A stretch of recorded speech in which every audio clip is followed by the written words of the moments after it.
My ex-husband and his new wife died 6 months ago. We were divorced for 3 years prior to that, after he cheated on me for about 6 years with the woman he married after our divorce.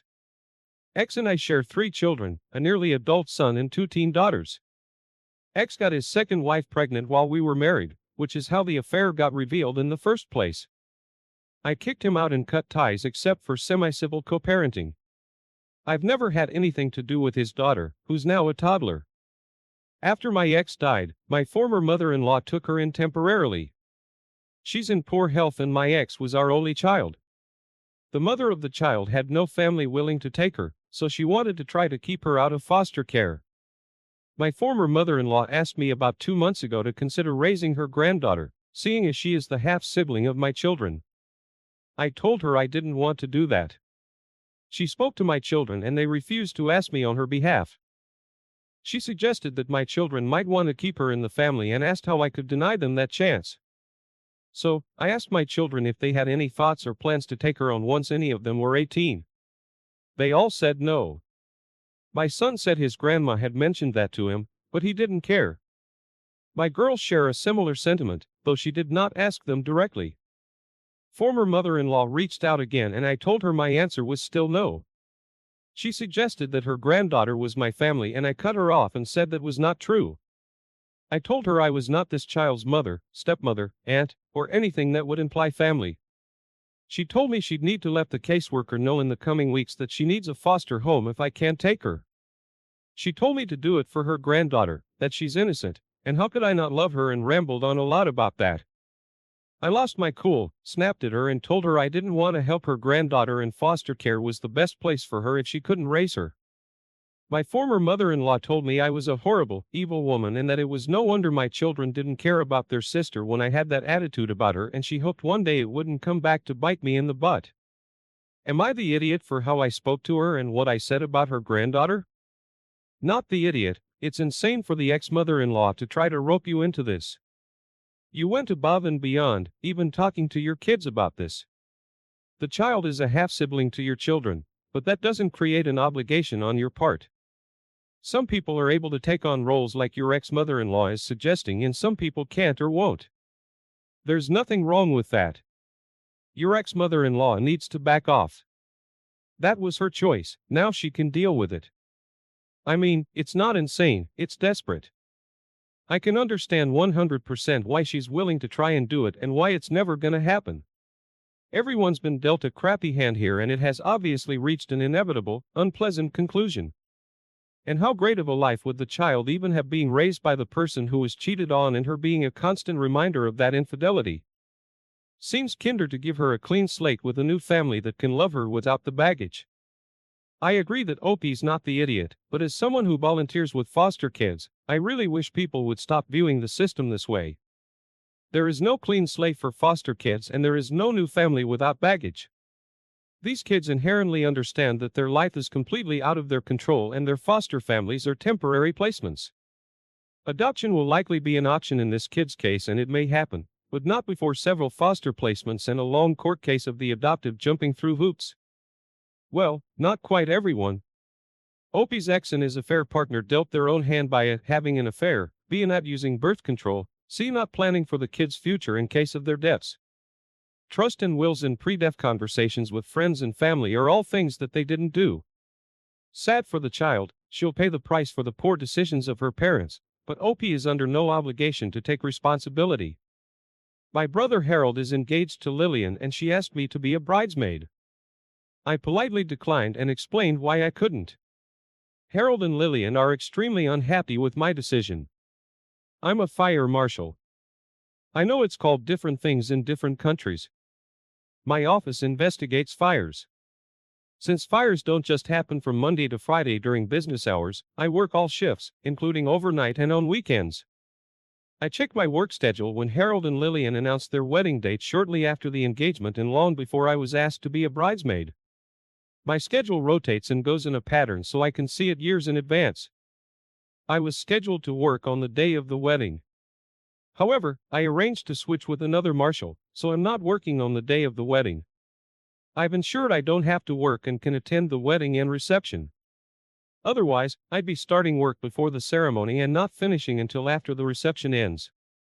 To be a bridesmaid, I'd be expected to go to Lillian's dress appointments, go on the group shopping trip to purchase the bridesmaid dresses, help put them together, host and clean up at the bridal shower, go to the hair and makeup appointment to help plan and go to the bachelorette party, to assist with things like making the centerpieces and decorating the reception room, to go to the wedding rehearsal and dinner and more. Lillian's been upfront about the commitment she wants. However, with my work schedule, I can't do all that. The dates and times for those aren't set and we have to work around Lillian's schedule foremost. I asked Lillian if I could be a bridesmaid and go to the wedding and nothing else. She said no. She wants her bridesmaids committed to those things. My sister asked me to be a bridesmaid in her wedding and I couldn't do it for similar reasons, on top of being in the biggest case of my career in the lead up to her wedding. My sister understood and didn't flip out like Lillian and Harold did. I explained the same things I did to my sister back then to Lillian and Harold. Also, I reminded Harold that I couldn't be a bridesmaid for our sister. I thanked Lillian for asking me, and because I was trying to make up for not being able to be a bridesmaid, I offered to pay for Lillian's hair and makeup separately from my gift. Harold and Lillian said that that's not good enough and said I'm exaggerating my work situation. They want me to change my mind. Both of them are self-employed and control their own work schedules. Harold said I could just leave early or not go to work, but if there is a fire or investigation, that's not how it works and I can't just leave. I didn't think politely declining would be a big deal, but Harold and Lillian flipped out and other people are getting involved in saying that I'm wrong. Now I'm not sure because I'm getting so much pushback. Not the idiot, and it's not your fault that they're incapable of understanding that the world does not revolve around them. Also, even if there weren't work conflicts, it's up to you. Maybe your P just doesn't want to be a bridesmaid. I totally get it. Weddings are dumb. Yes, OMG. I was a bridesmaid for my brother and my sister and I will never do it for anyone else. It's so much work and it can be so expensive. The pushback OP's getting dollars to donuts is due to the bride and groomzilla is actively recruiting amongst friends and family with exaggerations and lies. People love to jump on the bandwagon without knowing the whole story. Oh, let them have their tantrum. The bride doesn't want a bridesmaid. She wants free labor. Even if you committed to the thing she asked, she'd find more. The fact that they're completely unwilling to compromise means they don't actually care about having you in the wedding party. They want an extra person to set stuff up and to pay for bachelorette and bridal shower things. No is a complete sentence. You are not obligated to be a bridesmaid. My dad passed away when I was only a baby, so my paternal grandparents were my main caregivers while my mom worked until I was about 4 when she met Jason. There was some weirdness between them and I'm not sure about all that went on, but I do know when they were engaged, which was 6 months after they met. Mom was in an accident and my grandparents took care of me until Mom got out. I know this angered Jason and my mom. They felt like my grandparents should have left me with Jason and given me a chance to bond with him, because to hear my mom tell it, all I wanted was my grandparents when I was little, and when the accident first happened, I cried for them when I realized I couldn't see her. It sounds like a social worker might have been involved, though I don't really remember it. Jason adopted me when I was 5. He and my mom had just gotten married.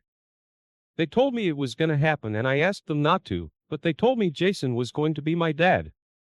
I never called him dad. I always used his first name and called him my stepdad, which bothered them. They blamed my grandparents because they shared much about my dad with me. Mom tried to cut me off from my grandparents, but the courts declared that since I had such a strong attachment to my grandparents and they were a connection to my biological dad, I deserved to maintain that relationship. I ended up getting to see them every other weekend and I got one overnight a month with them. I loved it. I never fully felt comfortable with Jason. He tried super hard to be my dad. He would spoil me and would take time out of his day to spend it with me, but he was also so jealous when he saw that I kept a photo of my dad close by my bed and when he walked in on me talking to the photo when I was little.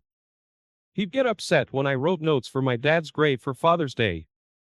As a kid, I used to believe more in people existing after death and knowing what we said to them and wrote for them, so I did that sometimes.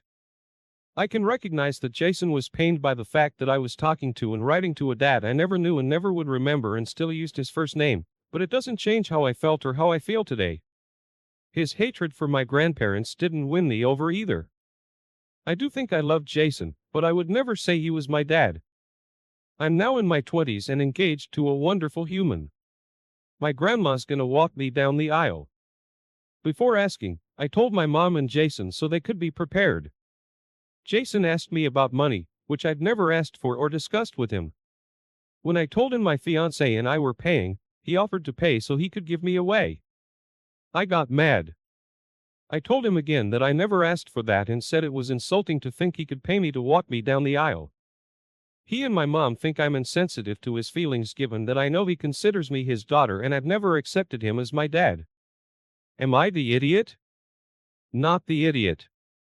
It makes sense that after bonding so much with your grandparents that you would prefer one of them to walk you down the aisle compared to a man who sounds like he's forcing a father-daughter relationship with you and trying to bribe his way into your ceremony. If he really loves you, he should want you to be happy more than he wants to walk you down the aisle. What so many parents fail to realize is if they stop trying to force a relationship, the odds are good a relationship will form. For example, if Jason was more secure and didn't try to push you away from your grandparents and get mad that you had a photo of your dad, you probably would have been able to get closer to him. Exactly. He can't just try and buy his way into your ceremony after years of a toxic relationship. While traditionally, the father of the bride walks her down the aisle, you were robbed of this choice at a very young age. And since you never had that kind of bond with your stepdad, it's understandable to want someone else to walk you down the aisle. I love that you chose your grandma, and I'm sorry that your mom and stepdad reacted badly. I wish you a wonderful ceremony and a happy marriage. My nephew is a tween. He's my sister's only child, but she has 2 stepkids. My sister's stepkids are my nephew's half-siblings. They share a father. My sister's stepkids have an active mom in their lives and split time between their mom's house and brother-in-law and my sister's house. When my nephew was younger, he told me he felt like his siblings didn't like him very much and that they didn't call him their brother. He heard them tell another kid that he was not their brother. He was upset about it because he didn't understand why they'd say that. I told my sister, and at the time, she didn't seem to care very much. She said my nephew was fine and her stepkids loved him, and all 3 kids were close. She said I was overthinking what he told me. I didn't really know what else to do, so I let it drop. But my nephew continued opening up to me. In the last 5 years, he has vented, cried on my shoulder, and told me he doesn't think his half-siblings love him. He only truly realized they were half-siblings a few years ago when a friend of his explained he had a half-sister because his mom had a baby with someone who wasn't his dad, and he came to realize his siblings had a different mom. My nephew hates that his siblings don't want more to do with him. He longs to be closer, so he asked me for help on how. I told him not to push them, but he could always ask if they wanted to watch a movie or play on a trampoline, and I told him if they say no, he needs to accept their no. I did tell my nephew he should talk to his parents about it, but he said that they didn't care. After asking him some questions, I realized they didn't see the whole picture, or at least the picture my nephew saw. At least they didn't until one of the teens did a genealogy project for school and didn't include my nephew at all. This led to some questions being asked, the older kids saying they only acknowledged one sibling, and my sister and her husband talking to my nephew who said how he felt. He also told my sister he spoke to me. She was furious with me. I pointed out I had come to her, and she dismissed it. She said I should have done it again and kept trying to make her understand. I said if I had done that, she would have accused me of getting involved in something that was none of my business. She admitted she would have, but my nephew would have been better off. She told me that he's her son, and she should be told when he's feeling like that. She asked me how she was meant to feel hearing her son say that he didn't think he was loved or wanted. She told me I should have involved her. Am I the idiot? Not the idiot. It sounds to me that your sister feels so guilty that she's desperate to share the blame. You're right that you could have done nothing without risking your sister reacting negatively, ultimately jeopardizing your relationship with your nephew. Your sister needs to own that she messed up, and she needs to listen better. People don't need to try to make her hear. There's no way that OP was the first person the nephew talked about this with. As a young child, he absolutely told his parents first, and they dismissed his feelings. Then he told OP she validated his feelings and became a safe person to express them after his parents taught him that they weren't safe people to talk about this with. This continued for 5 more years. You tried more than once. She's using you to mitigate her guilt and try to stay on her high horse. Don't let her.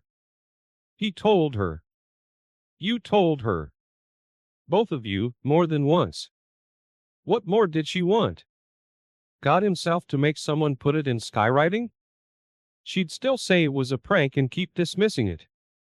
My 35 female husband passed away a few years ago in an accident, so now it's just me and my son, young grammar school age. My husband was the main breadwinner, so it has been rough. I work until late and he gets out of school at 3.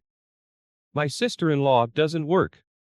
Her husband owns a very successful business, and she helps out. Sister-in-law picks my son up from school and brings him to her house to hang out and do homework until I can pick him up. On Wednesday, she called me while I was already at work to tell me she and her husband got last-minute concert tickets so she couldn't pick him up from school. I was angry. It would be one thing if I knew in advance and could make other arrangements, but she just sprung it on me. I asked her to reconsider and reminded her that she made this commitment and that breaking it would be really crappy. She still went to the concert. I had to leave work 6 hours early and lost out on all those hours. I figured since she put me in this spot, she should have to recoup my income as it's the only thing me and my son survive on. I sent her a Venmo request for the amount I lost out on. A few minutes later, I got a nasty text from her about how she was not paying for it. I had to send my son home with one of his friends yesterday and today because she won't pick him up. I told some of my friends and they're 50-50 on if I should have done it, but I need that income and she made a commitment to me and my son. That's more important than going to a concert to get drunk. Edit. She helps me out for free with my son. This is amazingly stupid. Your sister-in-law babysits for free and you want to charge her money when she can't babysit for free. Wild. You are the idiot. Your sister-in-law is not your personal slave. Your kid is your problem, but you sure seem to have dumped so much parental responsibility on your sister-in-law that you somehow think now that she's a parent and she owes you money to take care of your own kid. That's not how it works. The attitude is crazy. She said she helps out and quotes the level of disrespect from the start to someone doing her this favor. I've been an aunt for more than half my life and I feel lucky that my sibling has always made their kids available to me to love and train and support.